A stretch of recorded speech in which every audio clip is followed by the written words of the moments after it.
Rather than talk about yesterday's game, which was disappointing to say the least, um, I wanted to talk about why I am Arteta in.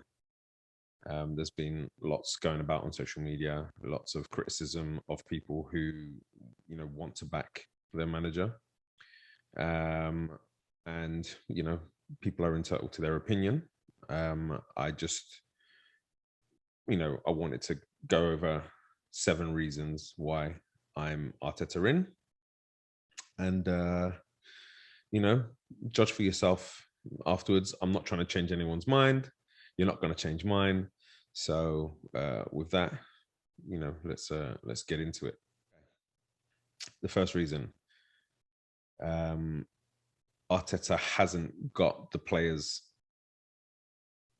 in his own image. Let me put it that way. Prior to Arteta becoming the Arsenal manager, they spent a lot of money on players that aren't even being used at the moment. Guendouzi's not there. Saliba's out on loan. Again, you might blame Arteta for that. He had his reasons. I think his reasons are pretty valid. And so, that's another player not being used, cost a lot of money. You've also got Torreira, who is not being used at the moment. And so a lot of money was spent, and Arteta then hasn't been given that money to be able to go and bring in the players he wants. Emery brought in 12 players in his time. I think it was 12 players in his time. And he got money to spend. He probably didn't get the amount of money he wanted, but he got money to spend. Arteta spent 80 something million, half of that being on Partey. So he hasn't been given the backing by the board to be able to go out and purchase with impunity, basically. He's brought in players like Cedric, who's done a good job when he's come into the team. He's brought players like Mari, who I think has done a good job when he's played this season. He's made the odd mistake, but generally he's looked like a solid player. Is he top 4 quality? Probably not. But this is what's available based on what Arteta's been given. People always point at Willian and the amount of money he's cost in terms of his weekly wage and how much he's being paid. But you have to remember, Willian is a league-winning player. He won the league when he played in Russia. He's won the league, when he played in Russia, Ukraine, whichever sort of country it was that he came from. He's also won the league with Chelsea. He's won multiple cups with Chelsea. So he's an experienced player who has won stuff. Why would you not want to bring that kind of a player to your club? If the player hasn't performed, part of that is down to the manager, because it's the manager's job to get the best out of the players. But when he brought this player in his mind, he's bringing in somebody that's going to add quality to the squad. Willian being brought in isn't a hit to the budget because there isn't a transfer fee, but to pay for a player of Willian's experience and his ability in his last few seasons at Chelsea, you're looking at 40 to 50 million. That already is a large amount of money to come out of the budget. I also think Arteta's inherited a lot of pretty poor players, or players that he didn't want or that he doesn't feel fits into his system. Looking at players like Torreira, who is gone away on loan.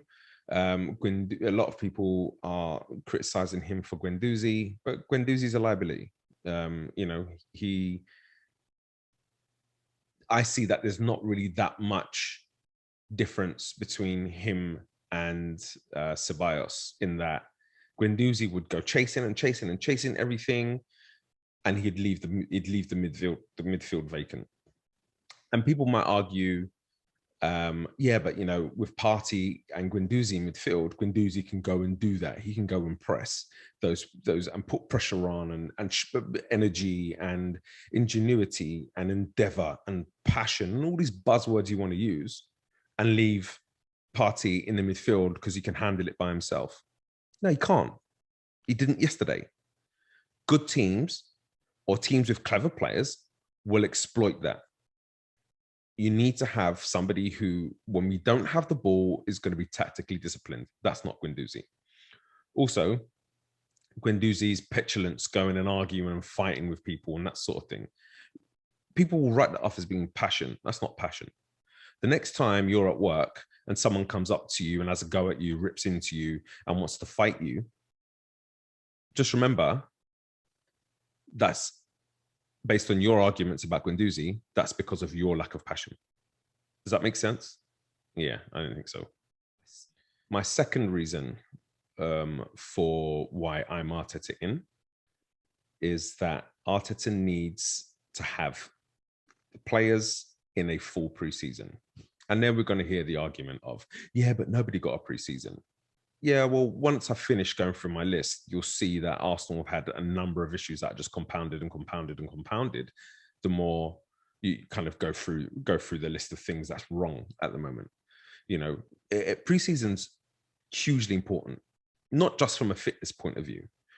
Preseason is pretty much going to be one of the only times in a season where you get the players every day, and you can really start to drum in a style of play and a new philosophy into those players. Arteta didn't have that. At the moment, most of the season, Arsenal will be playing 2 games a week. So when you look at the periodization of training, we'll start on Monday. We'll say they've played on Sunday. So we'll say Monday's a day off, no training. Tuesday will be a day of training. And then Wednesday will be light training and travel for a Thursday game. Then they have Friday off. They'll do some light training on the Saturday, and then they'll play a game on Sunday. That's how the week's gone generally. That's 1 full day of proper training where you can actually go into some intensity. It's not enough. It's not enough. In the preseason, he's going to get 4 or 5 days a week where he can really get to focus on improving the things that he wants to improve. And so being given that full preseason is hugely important. I'd like to see Arsenal conclude their transfer business nice and early, get those players into training. And just remember, the Euros, we're going to have players missing for the Euros. And so, that will be interrupted a little bit, but not as much. And so, give him a preseason. This is what I say. I say, give him a preseason, give him the players he wants, give him a preseason, and then let's judge him at Christmas. That's how I'm planning on looking at it. I'm going to come Christmas, I want to see that you're doing well, you're challenging those top teams, and then I'll make my decisions at that point. The third reason I am Arteta in is the club has undergone so many structural changes, like way back from even when David Dein left. He left a huge hole in the club, to the point where when he resigned, Arsene Wenger was going to resign as well. But David Dein told him it'd be catastrophic to the club if Wenger left. And so then, if you just look at just kind of like the last, 4 or 5 or 6 years, you've had Gazidis, who has left. And Gazidis is a person who has a lot of football history. He's worked with developing the MLS in America because he was a lawyer in America. Then, he went on to start working with the MLS in America. He's also worked for the Mexican Football Federation. He's worked with CONCACAF. So he's done a lot of football stuff. He was the chief executive for 10 years at Arsenal. So, everything, all of the operations at the club, he was answerable for. And then he's left and he's gone to Milan. And in his first year at Milan, they've finished the highest they finished in the previous 6 years. So it goes to show how important he was. The argument could be made that he was also Arsenal's chief exec at a time when the decline was really kind of starting. Yeah, I take that argument. But when you look at who's in what happened after he left, it's a real steep drop in terms of experience, in terms of all of that sort of stuff. So you also have to remember Gazidis is the one that brought Emery in, and then all of a sudden Gazidis is gone and Emery's still in the job with somebody else that's coming to be an exec who probably doesn't want him, which is probably why he didn't last as long and he wasn't given the time he wanted. Now, I'm not going to sit here and say, I was Emery in and it's a disgrace and whatnot, because from my point of view, watching Emery's team, I couldn't see the improvement. And so I'm going to talk about that a little bit later. So when Emery was released, I was okay with that. The Wenger one, I bet you're kicking yourself now, aren't you? And then you had Sanlehi, who under this new kind of structural change with after Gazidis left, he became the head of football in this new structure. And there's a lot of kind of speculation and talk about him not being suited for that role. He was somebody that negotiated transfers and dealt with agents and dealt with contracts and that kind of thing. He wasn't a football operations kind of guy. When he first started with Barcelona, he started at Barcelona in marketing, so how much did he really know about football operations? Yet, this is a person that's in charge of the club. And who's an important part of the structure and the fabric of the club. The person that runs the club is obviously, very important. And what you ended up with was this kind of two leader structure where you had Vinay, who was kind of operations, and then you had Sanlehi, who was football ops. And so then basically you've got two people who are taking charge of two separate roles that aren't really kind of intermeshed. Communication isn't quite there, but then you also take away responsibility, and both people can kind of step away and say, this isn't me, or that kind of thing, and then who's answerable for that? They've gone back to a much more clean, much more streamlined way of doing things. And so, this is where I feel like with this new streamlined way of doing things with Vinay, and then he's in charge of everything. And then you've got Edu, who deals with just the football, but answers to Vinay. And then Arteta, who's a manager, not a head coach. I think we're kind of getting more back towards the club when Wenger first kind of came back into the club. Came into the club. So we are definitely heading in the right direction, so that's Gazidis and Sanlehi. There's also Mislintat, who came in and who was seen as a real coup for Arsenal at the time, and he was kind of head of recruitment, so they made this whole kind of new role for him at the club as the head of recruitment, and he didn't last. And so again, it's another structural change, because now who's now the head of recruitment? Whose remit is that? Whose responsibility is that? It's another change. So you've got a club who's undergone so many changes in the last 3 or 4 years. If you're looking at going back to where David Dean left the club. You're looking at that's a good 15 years of compounded change, loss of real experience.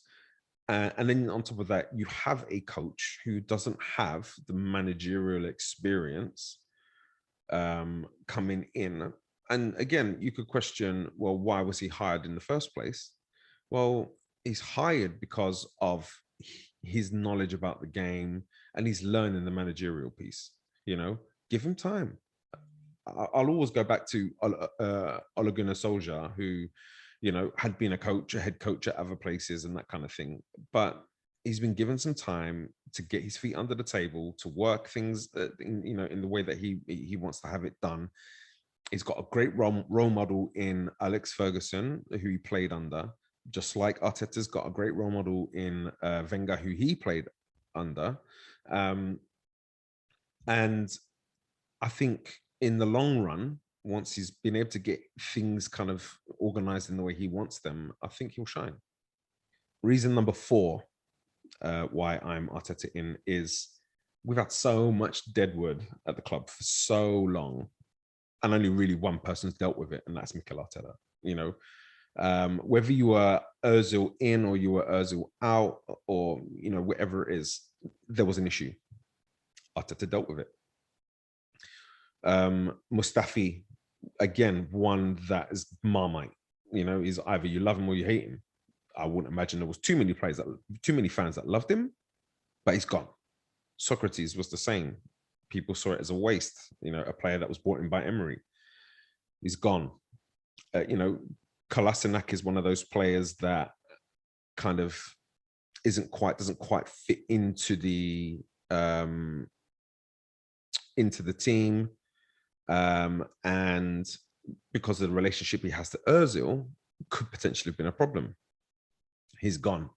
Then you've got sort of players like Torreira, who I don't imagine is a problem. I'm sure he's a consummate professional. I'm sure he just wants to get on, do his work and work hard. He comes across as that way, but he wasn't in Arteta's plans. So get him out on loan.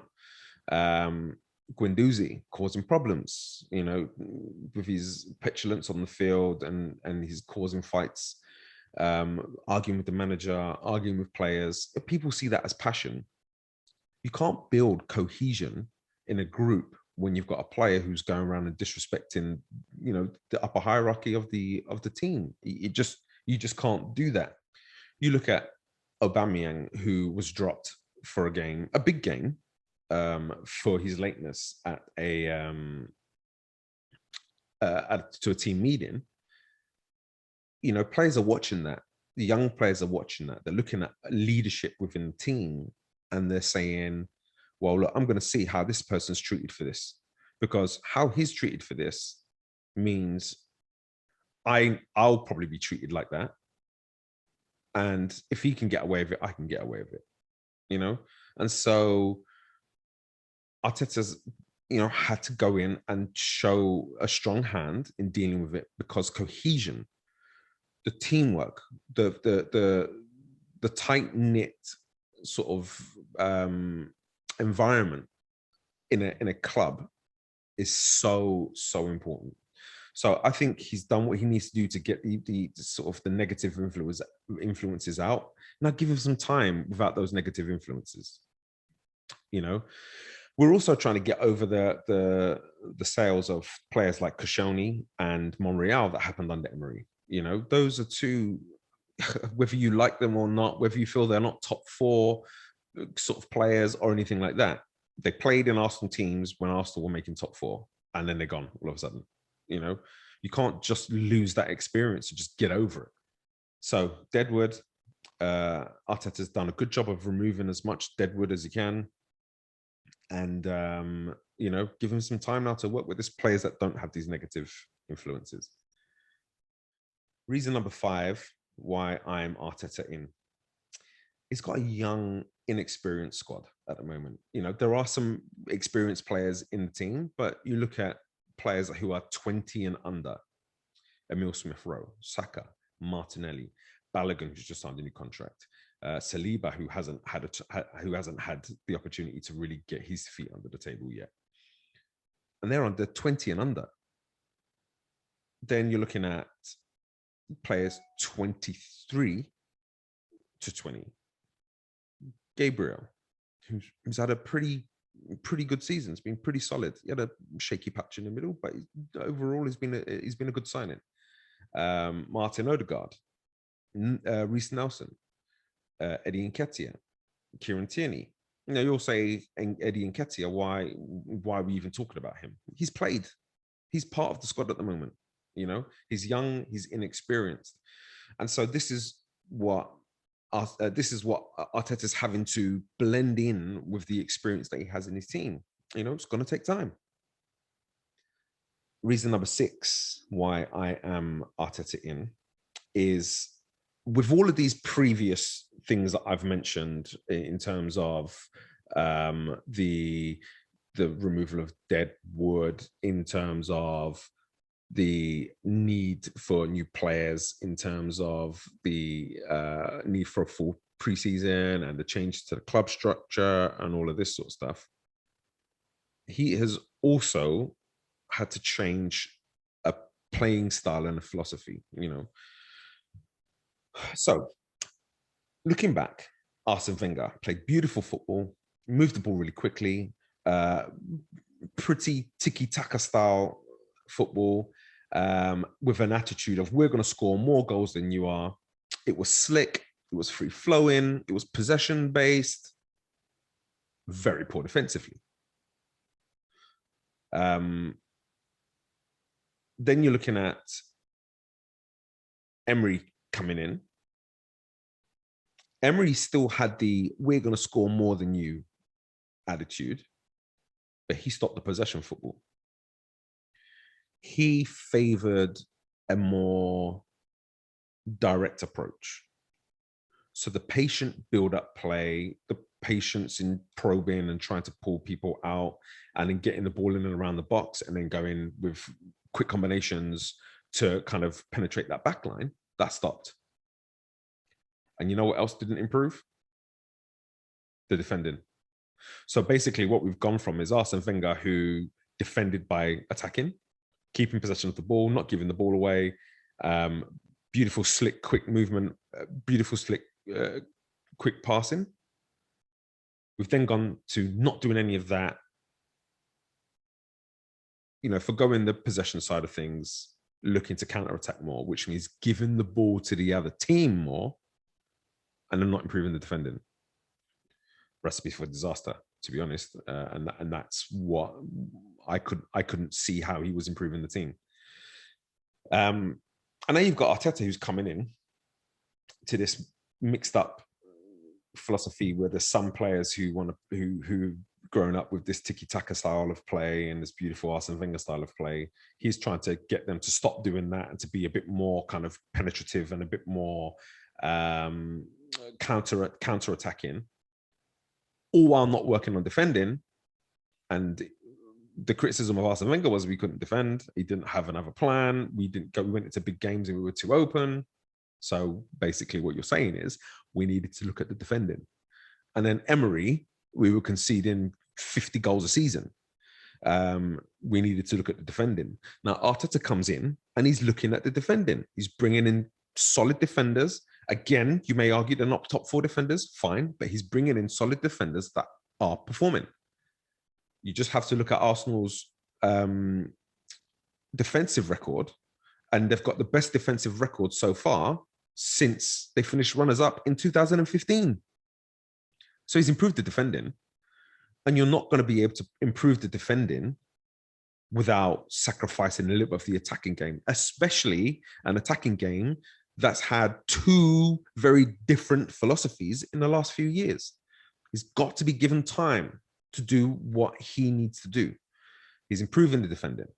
Now that he's improving the defending, now he's going to be looking to see if he can find the balance between the defense and the attack. Once you find that balance, you're in a good place. One thing that's harmed him, and I'm going to talk about this a little bit, is that we haven't been taking chances. So where we've defended tightly and we've very rarely been blown out this season, we're not taking the chances that come. Even in the game last night, we had 4 very good opportunities to score. 2 hit the post. Smith Rowe puts one wide where the keeper's pretty much sitting on the floor.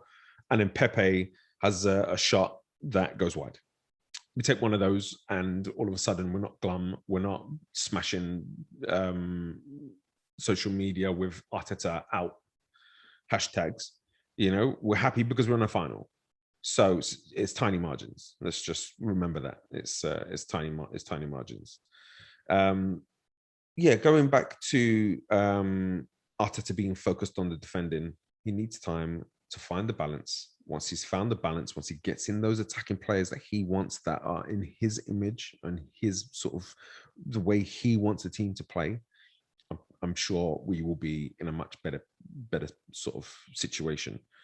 I also think Aubameyang will be back to sort of better form next season. I'm hoping we don't get rid of Lacazette, because whether you like it or not, he's stepped up this season. He's shown that he can, score goals in the Premier League. He still misses chances, of course. All strikers miss chances, but I think he's an important player to the squad, to our goal scoring, and I think this season's really highlighted how important he is.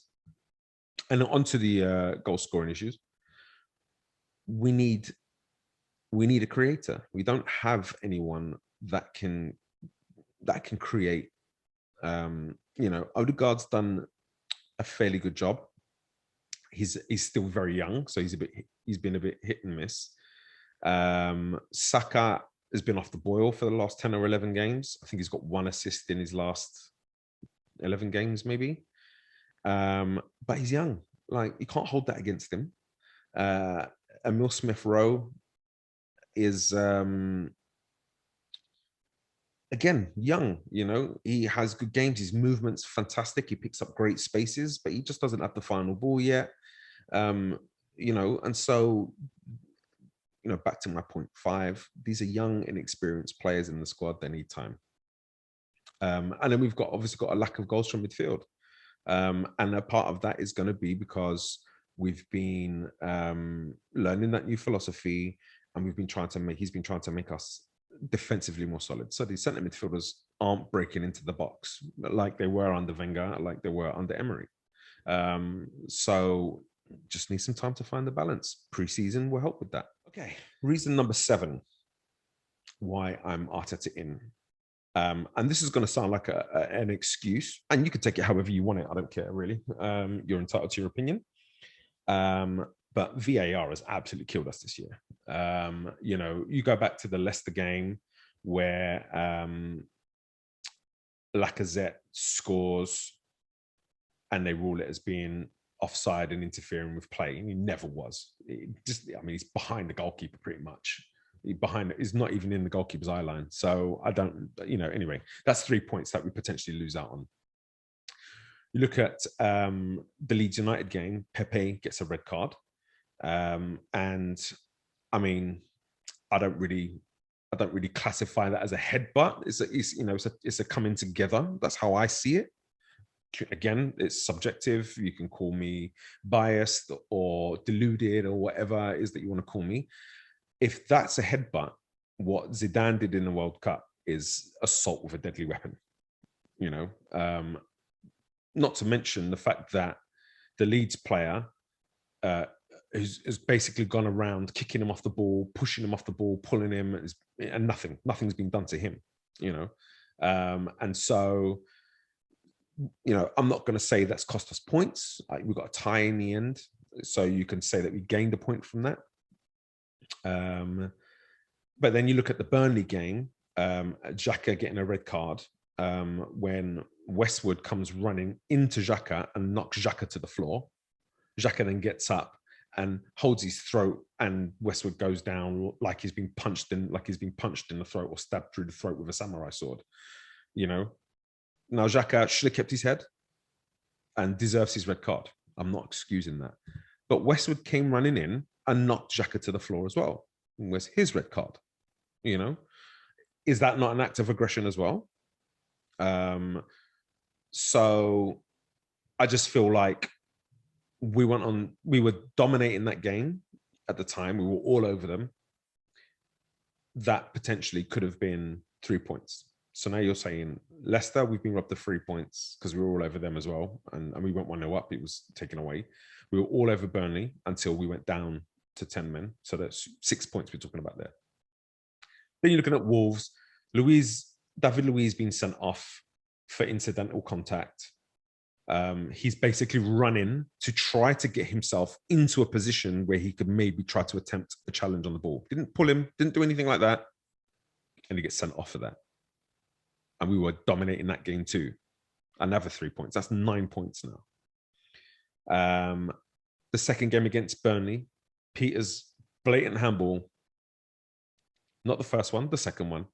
Literally punched the ball away from Pepe. Don't get anything for that. It's a penalty kick.